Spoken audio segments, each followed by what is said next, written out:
معراج کا سبب کیا تھا، اس کی کچھ اسباب بھی بیان کیے علماء نے؟ علماء کرام نے اس کی حکمتیں بیان کی ہیں، جیسے علامہ بدر الدین عینی رحمۃ اللہ علیہ نے بخاری شریف کی شرح کے اندر اس پر بڑا تفصیل سے کلام کیا ہے عمدۃ القاری میں، اور اس کے علاوہ جو سیرت کی کتابیں لکھنے والے ہیں انہوں نے بھی بڑی خوبصورت چیزیں بیان کی ہیں۔ کچھ یوں کہہ لے کہ اہل علم نے بیان کی ہیں، کچھ اہل محبت نے بیان کی ہیں، دونوں کے اپنے اپنے انداز ہیں۔ اہل محبت کا انداز یہ ہے کہ وہ یہ کہتے ہیں کہ اللہ تعالیٰ نے اپنے حبیب علیہ الصلاۃ والسلام کو کل کائنات کا مالک بنایا۔ کہ قرآن کے اندر اللہ تعالیٰ نے فرمایا انا اعطیناک الکوثر، اے حبیب بے شک ہم نے آپ کو بڑی کثرت کے ساتھ عطا فرما دیا۔ اب وہ کثرت کے ساتھ کیا عطا فرمایا کہ اس کی تفسیر میں نبی پاک علیہ الصلاۃ والسلام فرماتے ہیں کہ اعطیت مفاتیح خزائن الارض، مجھے زمین کے خزانوں کی چابیاں عطا کر دی گئی، مجھے جنت کے خزانوں کی چابیاں عطا کر دی گئی۔ تو یوں ایک اس قدر وسیع عطاؤں کا سلسلہ ہے جو نبی پاک علیہ الصلاۃ والسلام کو دیا گیا، اور کیوں نہ ہو کہ رب فرماتا ہے وَكَانَ فَضْلُ اللَّهِ عَلَيْكَ عَظِيمًا، اے حبیب تمہارے اوپر اللہ کا فضل بڑا عظیم ہے۔ یہ دنیا تمام کی تمام اپنی وسعتوں اور اپنی پہنائیوں اور اپنی آفاقیت کے ساتھ رب فرماتا ہے قُلْ مَتَاعُ الدُّنْيَا قَلِيلٌ، یہ دنیا کا سارا ساز و سامان تھوڑا ہے، یہ چھوٹا ہے، اور نبی پاک علیہ الصلاۃ والسلام پہ جو رب کا فضل ہے تو رب فرماتا ہے وَكَانَ فَضْلُ اللَّهِ عَلَيْكَ عَظِيمًا، آپ پہ جو اللہ کا فضل ہے وہ بڑی عظمت والا ہے، وہ بہت عظیم ہے۔ جو لفظ کوثر ہے یہ اس عظیم سے بھی زیادہ ہے، کیونکہ لفظ عظیم جو ہے یہ عربی کے اعتبار سے ایک نارمل صیغہ ہے، لیکن جو لفظ کوثر ہے یہ مبالغہ کا صیغہ ہے، جس کا مطلب ہے کثرت در کثرت در کثرت در کثرت در کثرت، یا ہم اپنی زبان میں کہیں بہت زیادہ بہت زیادہ بہت زیادہ بہت زیادہ۔ لا ورب العرش، جس کو جو ملا ان سے ملا، بٹتی ہے کونین میں نعمت رسول اللہ کی، میں تو مالک ہی کہوں گا کہ ہو مالک کے حبیب، یعنی محبوب و محب میں نہیں میرا تیرا۔ تو نبی پاک صلی اللہ علیہ وآلہ وسلم کو اللہ تعالیٰ نے جو عطا فرمایا، تو اب اس کا مشاہدہ کروانے کے لیے کہ اے محبوب جو تمہاری سلطنت ہے ذرا اس کی سیر بھی کر لو، جو آپ کی حکومت ہے ذرا اس کی سیر بھی کر لے۔ تو سلطنت المصطفیٰ فی ملکوت کل الورا،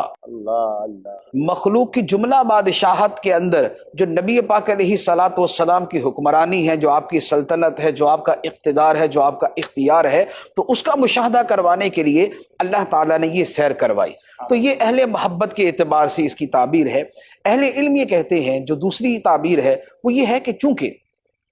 نبی پاک صلی اللہ تعالیٰ علیہ وآلہ وسلم مکہ مکرمہ میں تھے اور آپ طائف تشریف لے گئے، اور طائف میں جو آپ کے ساتھ سلوک کیا گیا وہ نہایت برا تھا، جو آپ پہ ظلم کیا، آپ کی نالین مبارکین خون سے بھر گئی، آپ کا بدن اطہر جو ہے وہ لہو لہان ہو گیا۔ تو نبی پاک علیہ الصلاۃ والسلام اس پہ رنجیدہ تھے، غم زدہ تھے۔ اس کے ساتھ جو کفار مکہ کا رویہ تھا وہ بھی اسی طرح کا تھا کہ ان کی طرف سے بھی مسلسل ریشہ دوانیاں اور سختیاں اور شدتیں، اور صحابہ کرام کو تکالیف اور نبی پاک علیہ السلام کو تکالیف۔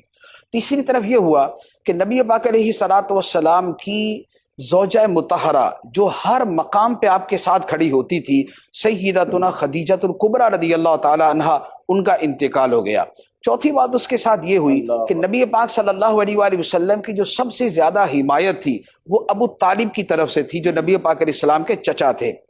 اور ان کا انتقال بھی اسی سال میں ہو گیا۔ تو یہ بہت سے ایسے واقعات جمع ہو گئے کہ جس کی وجہ سے نبی پاک علیہ الصلاۃ والسلام کا قلب اطہر غمگین تھا، اور اس سال کو عام الحزن کہا جاتا ہے کہ یہ غم کا سال تھا نبی پاک علیہ السلام کے لیے۔ تو نبی پاک علیہ الصلاۃ والسلام کا غم زدہ ہونا یہ رب کو منظور نہیں۔ آقا کریم علیہ الصلاۃ والسلام جس شے کو چاہتے تھے رب عطا فرما دیتا تھا، آپ جس بات کی خواہش کرتے تھے اللہ تعالیٰ عطا کر دیتا تھا۔ حضرت عائشہ صدیقہ رضی اللہ تعالیٰ عنہا کی روایت ہے مسلم شریف کی، فرماتی ہیں ما ارا ربک الا یسارع فی ہواک،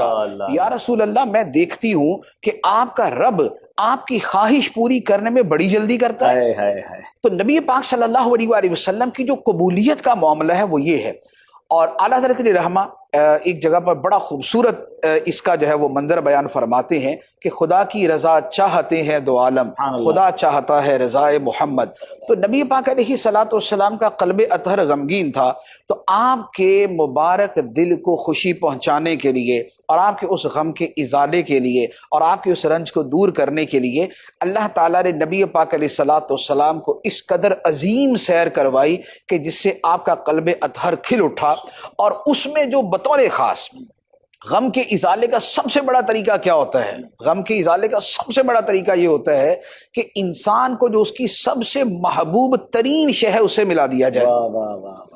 آپ کسی آدمی کو کچھ کھانے کو دے دیں، کوئی یا سیر کروا دیں یا کچھ بھی دے دیں، یہ ساری کی ساری چیزیں ایک طرف ہیں، لیکن اگر اس کی محبوب ترین ہستی اسے مل جائے اور اس سے شرف ملاقات حاصل ہو جائے اور شرف تکلم مل جائے تو اس سے بڑھ کر غم کو دور کرنے والی کوئی شے نہیں ہوتی، جسے کہا جاتا ہے لقاء الخلیل شفاء العلیل۔ واہ واہ واہ واہ، کیا دوبارہ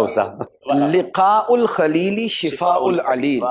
کہ دوست کی ملاقات بیمار کی شفا ہوتی ہے۔ تو دل اگر غم زدہ ہو تو پیارے سے ملا دیا جائے، دوست سے ملا دیا جائے۔ خلیل کہتے ہیں گہرے دوست کو، گہرا دوست جو بالکل ون اینڈ اونلی ہوتا ہے وہ خلیل ہوتا ہے۔ تو نبی پاک صلی اللہ تعالیٰ علیہ وآلہ وسلم نے خود فرمایا ہے کہ اے ابو بکر، اگر میں دنیا میں کسی کو اپنا خلیل بناتا تو تجھے بناتا، لیکن میرا خلیل اللہ ہے۔